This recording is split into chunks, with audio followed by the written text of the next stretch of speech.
Okay, so I'm gonna have a real quick question for everybody. Who here has had everything in their life go perfect, like according to plan, nothing's ever gone wrong at all? Okay, seems right. So I've had a lot happen to me in the last 5 years, and I've learned quite a few lessons, really, really, really good lessons, like so good, they normally would cost an arm and a leg.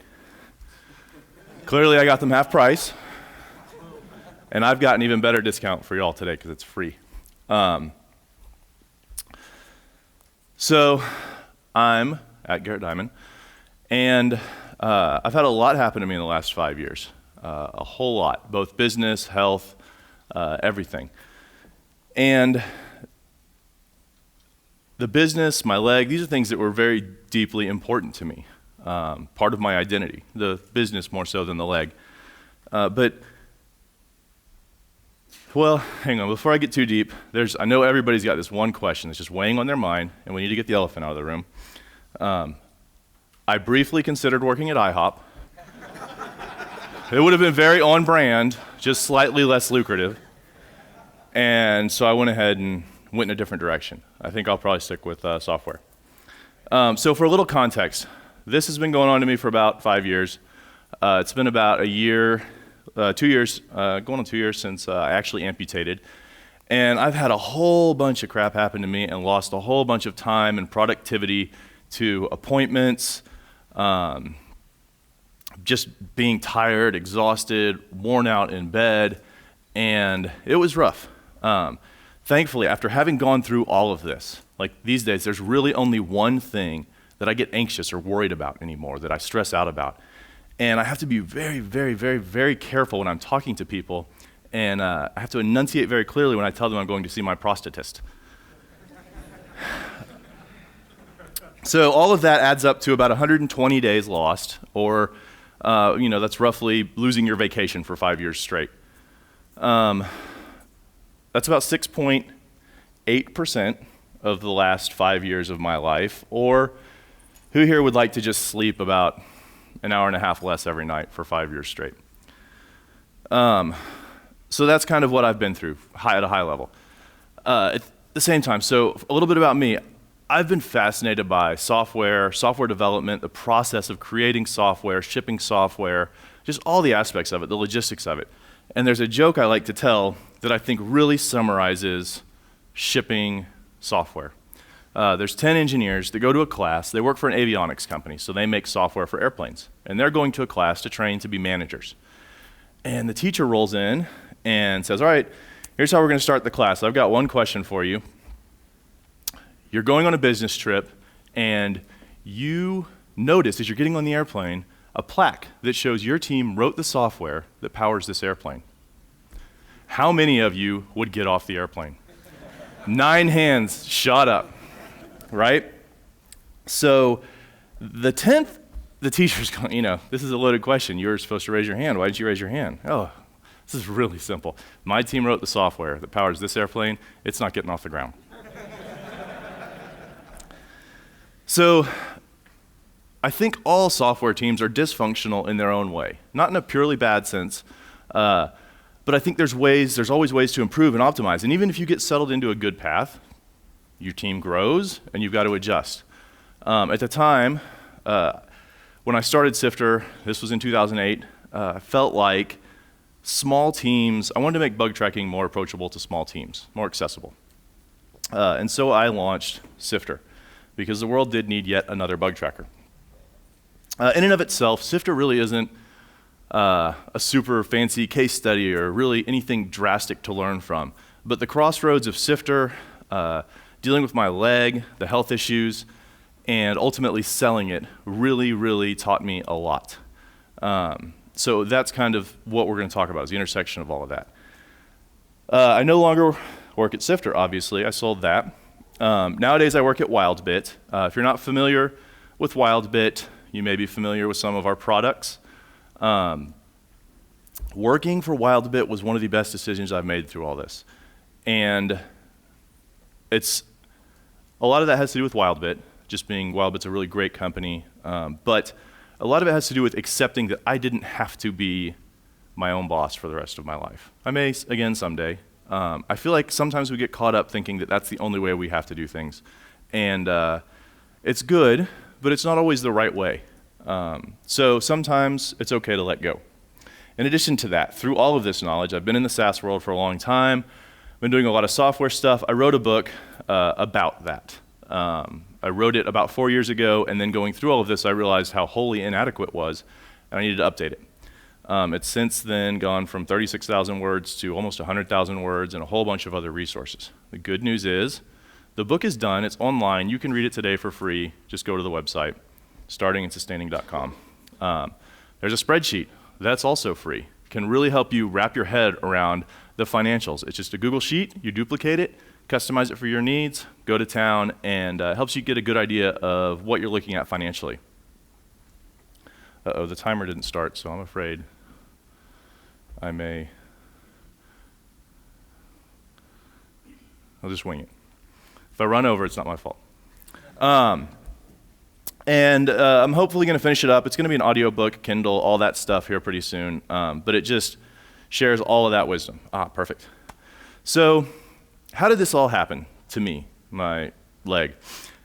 I played a lot of basketball, had a lot of ankle sprains. I was getting older, needed a minor ankle surgery. They sent me home with one of these. It's an ice machine to keep swelling down. I went in for a checkup a couple days after the surgery, and I had frostbite. Thankfully, I was able to keep my cool, and which is one of the things people ask me a lot is, how have you managed to stay so positive through everything you've been through and all of this you've dealt with? And in a way, I feel guilty because I have kind of this superpower. I literally cannot help but get out of bed every day on the right foot. Sorry.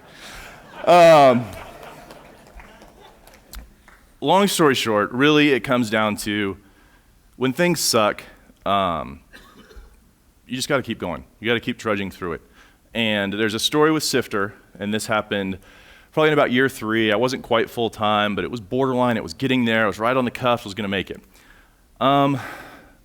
I was in a hurry. I wanted to I was doing an upgrade, and I was like, 5 minutes of downtime is better than 30 minutes of downtime. But I had to make the decision quick. I'll spare the backstory. I made the wrong decision, and I knew after I deleted 8 hours of customer data, this is what I was going to see the next morning. And I was like, well, this is it. I was about to go full-time on Sifter probably in the next 6 months, and now I need to look for a job. But before I did that and totally gave up, I stopped and thought, you know what, if I had nothing to lose, let's see if I can salvage the situation. Managed to restore about 5 of those 8 hours from backup data, and was in all right shape. It cost us about $700 in customer credits. The customers were beyond understanding. Like, nobody was even mad. It was crazy. And I survived. Sifter survived. And in a lot of ways, there's all these bad things that happen in life and business, especially in business. You're going to make mistakes, a lot of them, hopefully nowhere near as big as I made, hopefully almost frivolous. But it's just not worth worrying about the fallout. It's worth worrying about what you can control.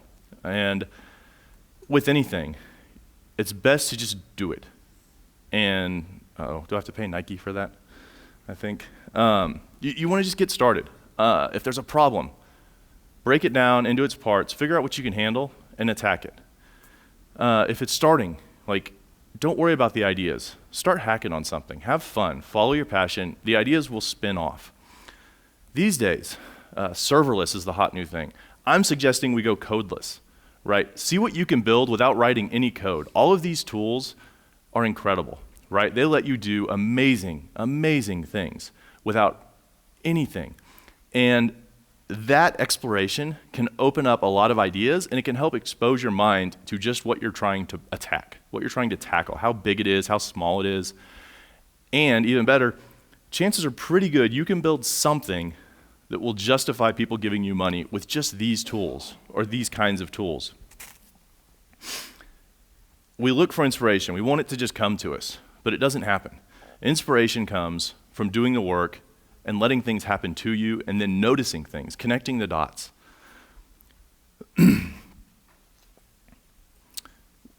we're talking a lot about validating ideas. You want to kind of test things out. You don't want to go too far, but you need to go far enough, and it's difficult. There's no two ways about it. There's no simple, perfect answer.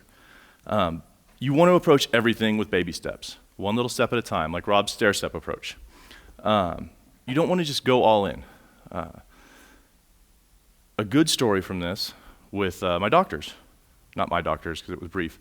When I first figured out my foot starts thawing out and it hurts like hell, I go to the ER finally, and man, it's hurting.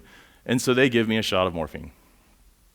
And I swore it was a placebo, and I didn't feel anything. I'm like, this is ridiculous. I need more. Come on. And they're like, we need to wait 15 minutes. They didn't just, give me a glass of morphine or something. And so they give me another shot. That didn't do anything either. I'm just in miserable pain. So finally, I convinced them to give me a third shot. And that one was successful.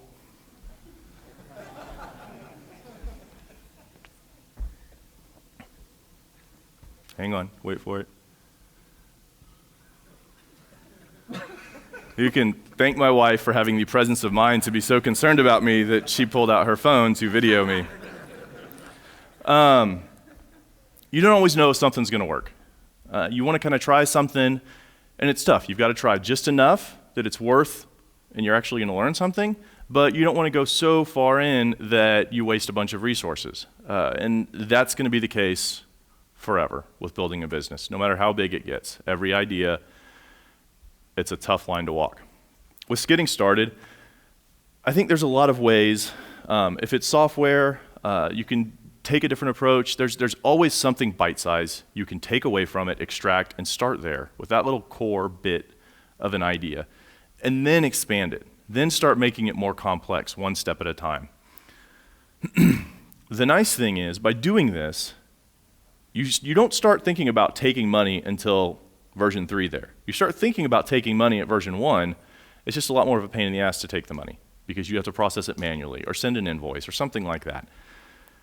When you have to ask people to give you money, it forces you to clear out all the BS. You can't dance around and ignore things. You really have to create something and justify what you're asking them to give you money for. As software developers or makers or anything, we probably don't enjoy sales. Sales isn't fun. There are people who you can tell, they just are energized by talking to people and doing sales. So what I suggest, think about sales as research, right? Your website is selling every day, but when people leave, they're telling you no, but not why they're telling you no. If you're on a phone call with someone and they say no, they're going to explain to you why, what that objection is. That gives you the material to understand what you're doing wrong. You can understand their pains a little better. Think of sales as research, not as sales, and approach it as research. How can I help you? And it's the same thing. When you really break it down, it turns into the same thing. So, getting back to my leg, we needed a version 1 solution. What were we going to do? In my case, we tried a skin graft, and I spent a lot of time in a hyperbaric chamber, which is just full of oxygen, trying to stimulate growth. It didn't go well. I mean, it didn't go bad. It didn't get the job done. But this is the first point where I'm really spending a ton of time not being productive, not working on Sifter, not getting things done. When I'm not in the hyperbaric chamber, I'm at home on narcotics, in pain, tired, groggy. And it's about this time I start, I'm like, damn. It's like, I've barely worked on Sifter in the last, at this point, I don't know, it was probably 3 months. I start, part of me is like worrying, oh crap, my customers are all gonna cancel and leave, and oh man, this is just terrible. But then I realized, and it clicked with me, we worry about health a lot as entrepreneurs, like in the US. Some other countries are luckier, and it's a problem if we worry about it. But once a business is established, Sifter was my health insurance. I was still getting paid. I even got a raise over the course of the years that I was working on Sifter less and less because it was still growing and it was still doing well. There's some reframing I think we can all do in that we want to have some control over our lives, but you don't realize how powerful recurring revenue or even info products. You can still sell an info product while you're laid up in bed, injured, hurt. It may take a little more work, but there's a lot of safety in recurring revenue for you, for your family, and I think it's just as important to consider that as it is to consider, well, it's scary to not have corporate health insurance. So like I said, the skin graft stuff didn't go super well. We decided we probably need to pivot here. We need to get a little more ambitious. And so it's about this time I want to do some negative visualization. Say, what's the worst thing that can happen? So I went and read a book about Scott Rigsby, who was the first bilateral amputee to finish, not win, but finish the Hawaii Ironman triathlon. I don't know how many people in here have thought about running a triathlon. I sure haven't. I don't know how many people in here would lose their legs and then think about running a triathlon. But he did, and I was like, well, damn. I was like, okay, amputation's not gonna be fun. It's not something I would look forward to, but I don't need to be scared of it anymore. It's important that we maintain perspective, both in life and with business. A lot of times you'll hear people say, oh, well, it could be worse. Like, it's such a useless phrase. Of course it could be worse. It could also be better. It's not about that. It's about being able to handle things. And we all think, oh, I could never handle that. I couldn't do that. The thing is you can. You just haven't had to yet, fortunately. In business, you're going to have to handle it. Things are going to go wrong. Your business will plateau. You may have to hire, fire, whatever it is. You can handle it. You're not going to enjoy it. It's not necessarily going to be fun, but you can handle it. I promise. So, version 2.0. The skin graft didn't work. We need to make some progress. It's easy at this point to theoretically, I could have been pretty defeated and say, oh, I'm not doing well, this kind of stinks. But progress is progress. You're not gonna make a big splash every single day, right? You're chipping away at something and making long-term progress. I think Patrick did a really good job talking about that this morning. Steps are still steps. Just keep moving forward. In my case, the next step was what they call a free flap.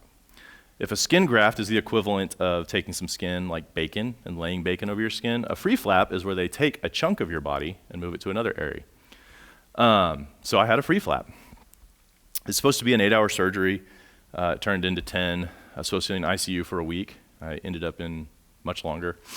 So the first free flap, the doctor, he comes in and he's looking, he's like, oh, the words you don't want to hear. That's not good. It gets better. And so I was like, okay, doc, are we throwing good money after bad here? He's like, yeah, we can do another one. And I'm like, wait, like, should we consider amputation? And he says, don't worry. And now you might think he said, don't worry, it'll be fine this time. But no, he says, don't worry, you have plenty of places from which I can take another flap. It's like, how many times are you willing to do this, doc? The thing was, like, we had done enough research at that point. We'd seen enough doctors, talked to enough people. We knew he was the person for the job. There was no doubt in my mind. And I think we do this enough to some degree in our personal lives. We're a little more willing to delegate and trust professionals with things that aren't fully in our wheelhouse. With business, though, we think, I can learn that. I can do that. And so we do it instead of hiring a professional, which, there's the old saying, if you think a professional is expensive, try hiring an amateur. But that's what we do all the time to ourselves. And on top of that, not only are we doing not as good of a job as we could, right, but we're wasting our time, our expertise that we should be focusing on. And so you can't always afford to hire an expert right out of the gate, but as soon as you can, delegate, dump work on other people. Have people who are more talented than you in a certain area do that work. Don't try to do it all yourself. You have things you're good at, focus on those things. Go really grind away on those things. And when you delegate, the first attempts are not going to go well. Maybe the first 10 attempts, they're not going to go well. Don't give up. Keep trying. Delegation is a learned skill. It's not something that you just magically get good at by telling somebody you want them to do some work. That was a really big lesson that was very difficult for me to learn and accept.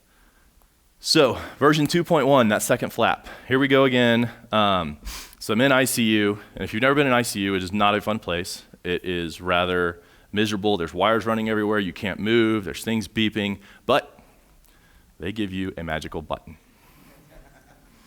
A very magical button, in most cases. This button makes you feel better. The problem is, so most people have a resting heart rate of about 60 beats per minute, and they have alarms because they're monitoring you and wired up. And so if your heart rate drops below 40 beats per minute, that's a bad thing, and they need to run in and make sure you're okay. My resting heart rate, presumably from basketball, I don't know, turns out it's like 42. And the alarm goes off at 40, and I don't know if anybody's familiar with how narcotics work. They lower your heart rate, and then when you fall asleep, it goes down a little bit more. So effectively, when I went to sleep, I had an alarm that kept me awake. So I'm on narcotics, I'm tired, had a couple panic attacks, I'm miserable. I'm ready to go. Say, come on, nurse, how much longer am I gonna be here? To which she replies, and mind you, I'm not really with it. We'll keep you here a few more days, and then we'll move you to the floor. What the hell kind of hospital is this? I only get a bed as long as I'm in ICU? Turns out, those of you in the hospital industry, this is obvious, the floor is just the regular rooms, not the ICU rooms. So, and all right, I'm gonna have to hold it together on this one. Last time I lost it and I couldn't, it took me a little while. So let me prepare myself here. This is what I was missing. My daughter was 2, this was her first like Halloween where she was aware kind of what's going on and she was into it. So this is what I was missing. Can you look up and say it?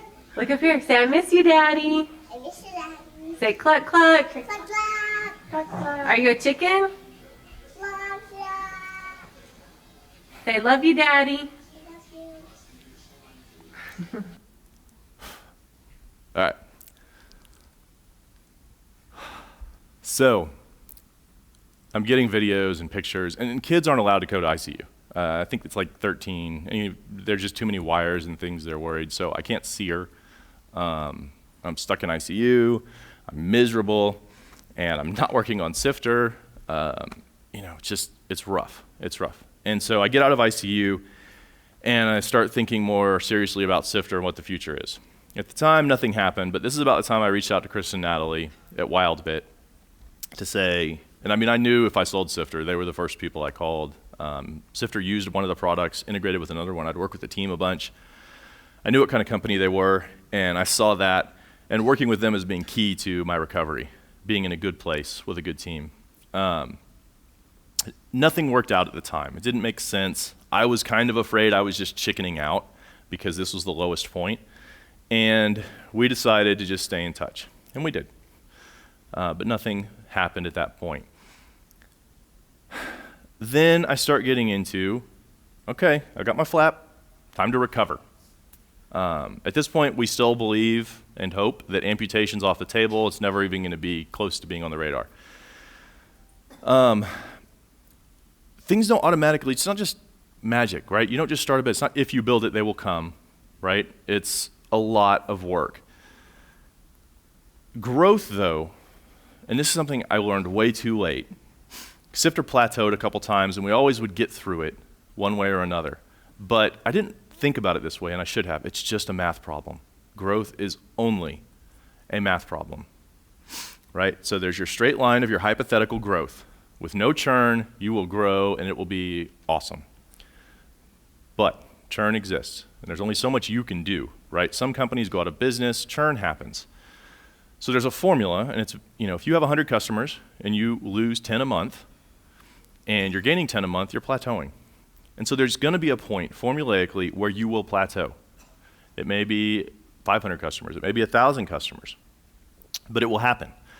And at that point, all it is about working on the right things, right? There's a few things you can adjust. They're just dials you turn, things you focus on, and you really need to laser focus in on them.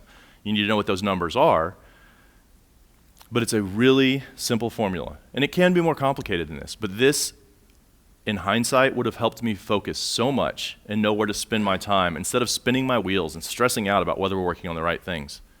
1, see where your churn's at. Try to reduce it. Churn's your leaky bucket. If you've got a leaky bucket, there's no point in pouring more water in it. If it's barely leaking, you're probably okay. Increase conversion. Right? If you want a website that converts visitors, you don't want to throw paid traffic at a website that's not converting. It's pretty simple. Then, if you got those things taken care of, get traffic, find more traffic, however you want to do that. whatever's right for your product. And break it down and keep it simple, because otherwise you can work on all three of these things at the same time. You can work on a bunch of things, but it can be a distraction. You have to stay focused. To that end, like, we come at things thinking we can handle all of this. And like physical therapy, when I start physical therapy, I didn't just walk in and be, all right, I'm gonna deadlift 500 pounds. I mean, I couldn't even stand without crutches, right? It's impossible. It's beyond insane, but that's what we keep trying to do with businesses, right? We get an idea and we're like, I'm gonna build this, and scope just increases and increases until you don't launch and it drags on and it's painful. You have to ease into it, right? Start small with those baby steps, work up to it, right? Learn, iterate, and just constantly make progress. We do this in our careers all the time, right? Anybody who's learned CSS, right? When you first started, especially if you were dealing with floats, you just wanted to throw your computer across the room. But eventually, you figured it out. And then they came out with, flex blocks and grid and variables and SaaS and less and SC, it just gets nuts, and you got to keep up with it, and you do. All of this is just cycles of pain and discomfort, but it's natural. We want to avoid it, we would like to avoid it, we try to avoid it, but we don't need to avoid it. You need to embrace it and understand that that's just growth in disguise. That's all it is. So, after you've done all this, at some point, you want to step back and say, how am I doing? Am I happy? Should I reassess? And of course, so that's what I did with my leg. Here I am. I've got my free flap. I can walk. It's tolerable. I can do a little bit of physical therapy, and I can bike, and it's a little tolerable, and it's all right. Snowboarding, nope. Painkillers. I took painkillers and a beer to pull that off. And then running and basketball, completely out of the question. Nope. And it was really easy to think, all right, this is not working. This is not going well. And I started realizing I needed to focus not on these long-term goals. Like someday maybe I'll be able to do that stuff. But it's more important to focus on the wins and the things that are present right here and right now. Can I walk further than I could? Can I go a mile? Can I go 2 miles? How long do I need to go without sitting? Like these little things. And they started adding up, like really little wins. Can I put my pants on without sitting down? That was a big one. Because balancing on one leg, it takes a while. And it hurts at first because your leg's not used to it. So like these little wins, like I ran to Lauren, I'm like, I put my pants on without sitting down. It's like a little kid. But it was so invigorating in a way that like these little wins, you've got to look for those little wins and appreciate them. Because they're there, but we overlook them. We take them for granted because we want the big wins. But the big wins build on those little wins. Sometimes you got to make big decisions. Big decisions are big decisions for a reason. They're hard, right? And like Patrick said, there are very, very few that are trap doors. The leg is a trap door. I can't put it back on. There was no Command Z for my leg. And that was the primary fear with the leg. It's not the outcome, it's just that there's no undo if it sucks. So the key thing is you really have to stay focused. It's easy to dance around and want to avoid the big decisions and not make them because they're so difficult and the outcomes are scary. In my case, my ankle wasn't doing good. The flap, it healed, but my ankle was out of position, and because of that, when I walked, the front of my bones were grinding together, and I was getting some arthritis and a lot of pain. So, let's think about this amputation thing again. How would that be? I read a couple more books, gave it some thought. The thing is, with amputees, active amputees specifically, there's only one problem, and it's regret. You might think regret that they did it, but it's almost universal that the only regret is not doing it sooner. We're too afraid of it because we're letting something go so permanently. And it's hard. Hindsight's 20/20. I'm firmly in that camp. I should have amputated 3 months into this and got it over with.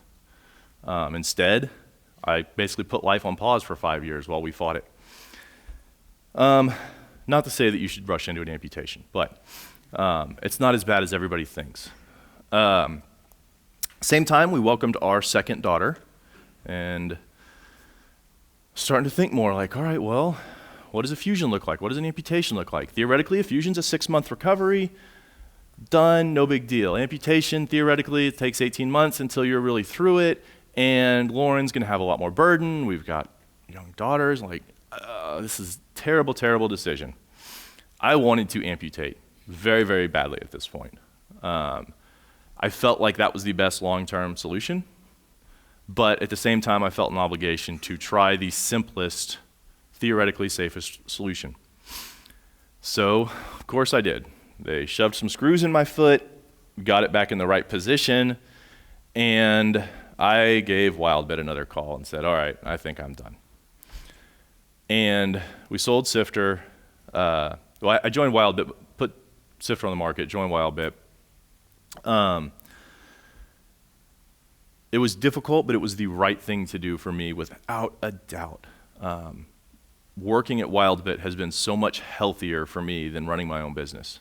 And I think I could run my own business better now, but man, did I make a lot of mistakes for myself. I made a lot of other mistakes too.